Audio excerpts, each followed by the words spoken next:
Pemirsa Organisasi Kesehatan Dunia WHO sampun netapang Indonesia pindah ke negara zona hijau COVID-19. Sangkaning pantau pengelalahan virus COVID-19 kuningin tedun ringsor kalih %. Menteri Komunikasi dan Informatika Johnny G. Plate wedar ring rilis ipun tanggal 21 November warsa kali tali selikur Indonesia Presiden ranjing lelima panegara sane nedunang kasus COVID-19 pinih akeh sayang sareng India, Filipina, Iran, miwah Jepang. Indonesia talersida ngerakse antuk galah sane suwe.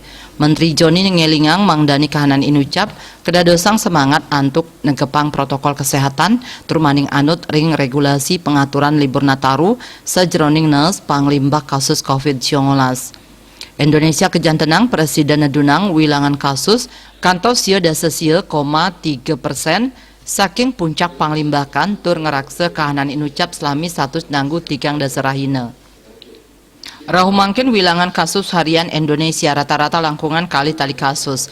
Pinikidi saihang ring puncak panglimbakan kasus harian inggih punika kantos langkungan 6 likur tali kasus. Mejantan kahanan inucap pinake prestasi majang Indonesia saking usaha sinarengan samian angge nampenin COVID-19. Dani taler mausang yening napi sanes sampun kepanggih puniki pinake cihna yening kewijakan indik pandemi ring Indonesia sampun becik inggian melarapan ngemargiang PPKM 3T testing tracing treatment digelisang program vaksin tur disiplin protokol kesehatan saning lantur.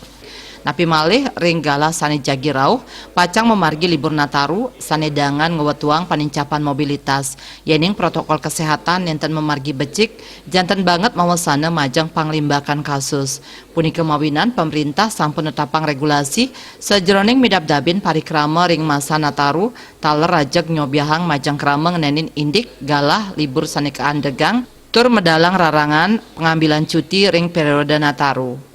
Dia Dewi Bali Pos Nguningayang.